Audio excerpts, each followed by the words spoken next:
Buenas noches. Hola, gracias por invitarme. ¿Cómo anda? No, por favor, un gusto. Varios temas hay, pero para empezar, porque sabemos que mañana va a haber una presentación judicial que ustedes van a realizar frente a la justicia electoral, por lo que se ha generado en toda la oposición una desconfianza a esta empresa, Smartmatic, que va a tener encargada de dar a conocer los datos del próximo domingo, ¿no? Sí, ahí el problema, me parece que ya ha sido mencionado, pero es que muchísima gente está muy preocupada, muchos militantes que están más informados que la media, digamos, la media de la gente, están muy preocupados. ¿Por qué? Porque esto afecta el escrutinio provisorio. Y en realidad, políticamente, lo que es significativo es el escrutinio provisorio, que es lo que manejamos como información el primer día, la primera noche, al día siguiente y varios días más hasta que termina el escrutinio verdaderamente legal, que es el definitivo. Pero el definitivo demanda 10 días, más o menos. Pueden ser más, pueden ser menos. Entonces, lo que pase en esos 10 días es fundamental políticamente.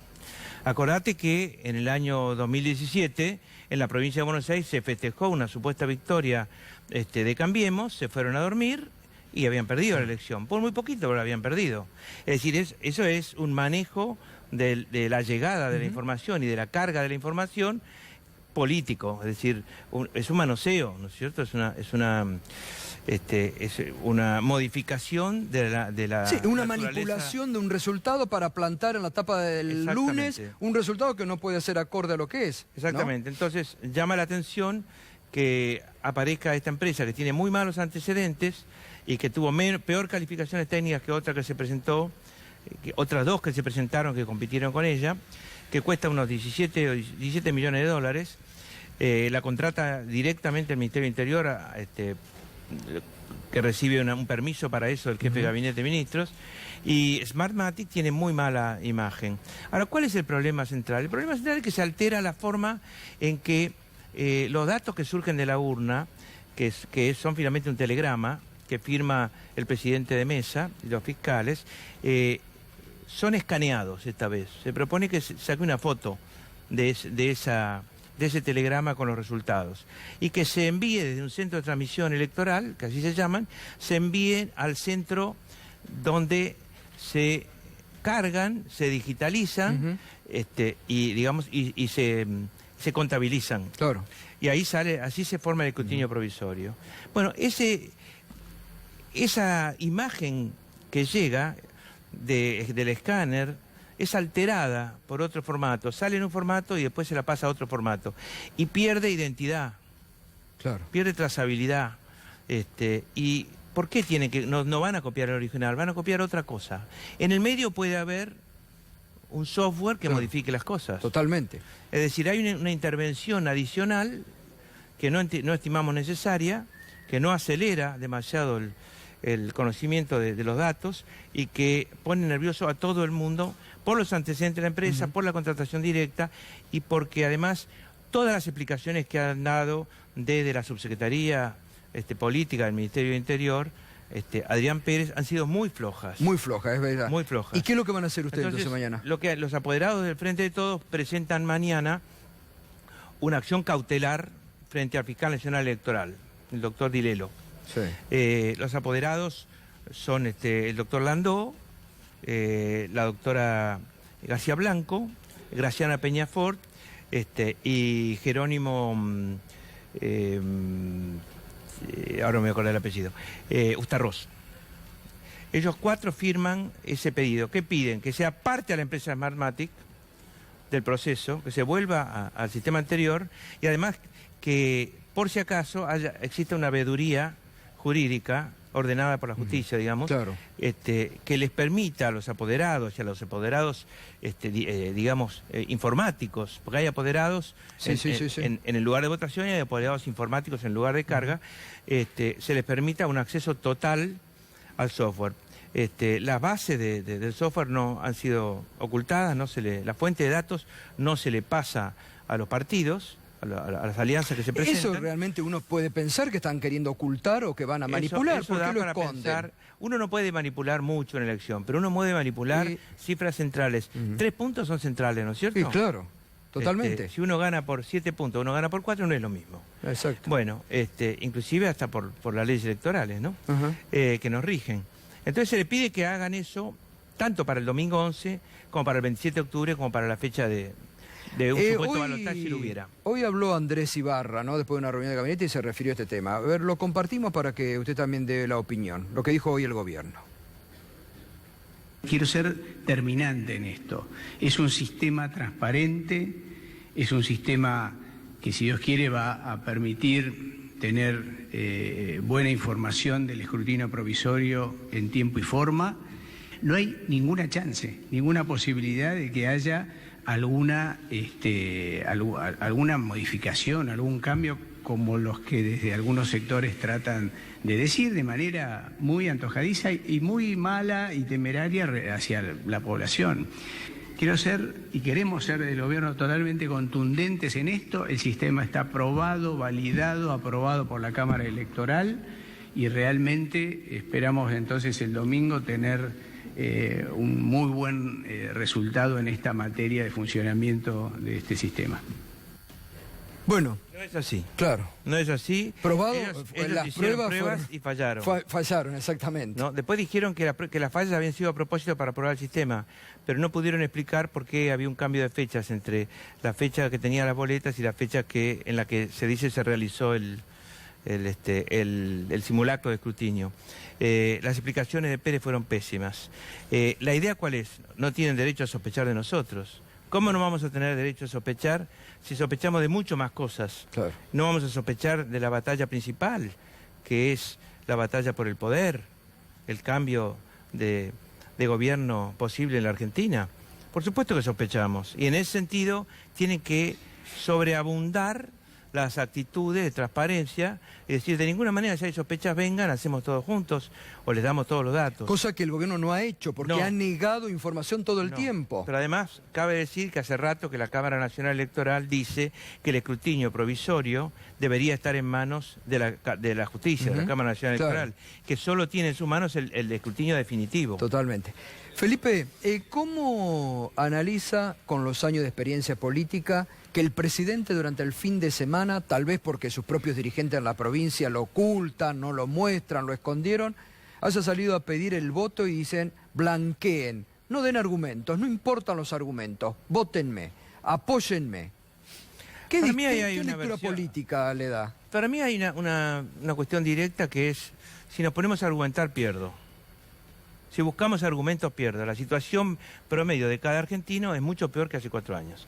Por lo tanto, digamos, en el nudo central de cómo está cada uno, pierdo. Con excepción de los amigos del presidente y algún grupo que ha ganado mucho más plata, banqueros o concesionarios de servicios públicos. Esa es una. Y la otra es, no razone y le dice, tienen miedo de la actitud pública que tomen ustedes. Es decir, pretende que aquel que le obedezca, que le haga caso a ese tuit, sea alguien que se empodera de tal forma que genera miedo en los demás. Claro. No entiendo bien qué es eso, pero suena muy feo. Suena muy feo y suena una vez más a recurrir al odio, a la división. Al miedo. ¿No ve claro, desconcertado al gobierno? El miedo... El odio es hijo del miedo. Sí, sí. Entonces fomentar el miedo es lo mismo. ¿No ve desconcertado al gobierno? Porque eso es interesante lo que te dice, porque es un gobierno que está acostumbrado a no dar respuesta, no debate, no da argumento, hace un relato permanente. Lo que yo conozco del presidente de la República es que si hay algo que no se siente obligado a hacer es a dar explicaciones de nada. Claro. Desde que lo conocí es así, no tiene por qué dar explicaciones de nada, es como si hubiera nacido diferente, de una sangre azul que no tiene por qué dar explicaciones de nada. ¿Por qué digo esto? Porque si algo tiene que dar un presidente que además juega a la moral y juega a acumular toda la corrupción en el gobierno anterior y pasar por la transparencia total, supuesta, lo cual es una mentira vil. Si algo tiene que dar un presidente es explicaciones, transparencia, claridad. Si hay dudas, aclararlas. Si algo tiene que hacer es bajar el tono, y para bajar el tono hay que generar una confianza. No genera ni la más mínima confianza. Nosotros no recordamos una desconfianza igual frente a una elección como esta. Claro. Ahora, frente a lo que ustedes han logrado desde la mesa política con Alberto Fernández, de proponer temas permanentemente, el tema del 20% de aumento jubilado los descolocó al gobierno, campaña en contra, tratando de confundir. ¿Cómo toma hoy también las declaraciones que llamaron la atención de la gobernadora diciendo votar a Alberto Fernández, Cristina, es volver al pasado, es a un tren que choca produciendo la tragedia de Once, usando los muertos? Lo más liviano es decir que es de pésimo gusto. Lo más duro sería decir es perverso. Es la utilización de un hecho terrible y dramático como si ese hecho explicara, digamos, todas nuestras conductas, todas las conductas de los que se presentan en este momento. Le pregunto una cosa muy sencilla. ¿Era Alberto Fernández jefe de gabinete, responsable de los ministros en ese momento? No. Estaba fuera del gobierno, por ejemplo, y es el candidato a presidente de la República. Entonces, ¿qué es volver al tren sin frenos? Yo diría una cosa distinta, es votar la continuidad de este gobierno, es votar por un freno mucho mayor todavía a la economía. Y es muy difícil imaginar un freno mucho mayor a la economía. Muy difícil. Las cifras de pobreza y de indigencia que van aumentando a medida que baja la edad. Sí, tremendo. ¿No? Es tremendo. La indigencia. Sí, en el conurbano, son superiores al promedio nacional. Y en el promedio nacional son tremendas. Son tremendas. Las cifras del último trimestre del año pasado, bien analizadas, por ejemplo, son tremendas. Y la situación es peor. Y las de indigencia, Felipe, las de indigencia. La indigencia que es hambre. Entonces, el gobierno no quiere que se centre la cuestión en la discusión económica. Va a hacer cualquier cosa para decir, no, son la tragedia del 11, son, digamos, lo que a ellos se les ocurra. Son la científica del CONICET que van a echar, se echa mano a cualquier cosa. Miedo. Sí. Para eso miente. Hay que tomar... Miren, hay una empresa que está relacionada, que es la empresa de chequeado.com, que está relacionada de una forma familiar con el intendente de Pilar, con Nicolás Ducoté. Sin embargo, a veces se recurre a ella y en algunos casos prueba cosas, actúa de una manera neutra, en otras no la he visto tan neutra. Es interesante chequear las cosas que dice la gobernadora Vidal y chequear chequeado.com. Mirar chequeado.com. Para ver las macanas, las mentiras que se dicen. Totalmente. Las mentiras. Ahora, es muy interesante ahí, por eso me parece muy importante estas definiciones concretas que ustedes vienen dando y que Alberto las ha dado, que las ha dicho acá. Hay que cambiar el modelo económico. Hay que hacer otro proyecto de país. La decisión política, eso me parece que también le molesta al gobierno. Porque ahí hay una decisión política. Nosotros queremos entrar ahí la cuestión. Que no nos digan que venimos a una revolución cultural. Que no nos digan que venimos a cambiar nombre de calles o a cambiar una versión de la historia argentina. Esas cosas ya están asentadas. ¿No es cierto? A ellos les revientan, ponen yaguaretés y ponen guanacos, no sé qué, toda clase de bichos de nuestra fauna en los billetes. Y sacan los próceres, no hay historia, solo hay naturaleza. Como si la Argentina fuera solo su naturaleza, que afortunadamente es estupenda. Pero como dijo el general Perón, la Argentina son quienes viven arriba de la Argentina, el pueblo. Entonces, a ellos les revienta el tema de la historia, de todo lo demás, pero recurren a cualquier cosa. Nosotros no queremos discutir la historia, no queremos ir tampoco por cuestiones sectoriales.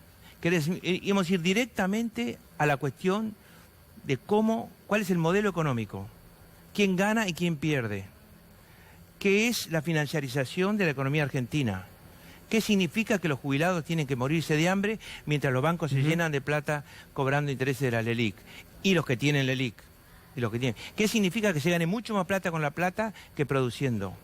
¿Qué significa que haya una enorme cantidad de gente que tiene mucha plata y que entonces es la que pesa en el manejo económico, a la que no le interesa ni comprar ni vender, ni dar trabajo? Porque gana plata con la plata.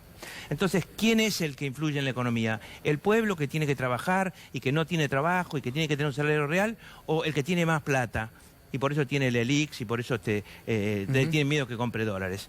Por otra parte, la campaña electoral de Macri hay que recordar que va a costar este año 22.400 millones de dólares. Es lo que el fondo le va a dar este año en total a la Argentina. Y sirven para vender dólares que se fuguen del sistema y mantener un dólar artificialmente bajo. El dólar se les escapa igual, pero todos los días bajan las reservas. Gracias, Felipe. Muchas gracias. Seguimos después del domingo. Muchas gracias. Pedro Briguer. Buenas noches, Gustavo.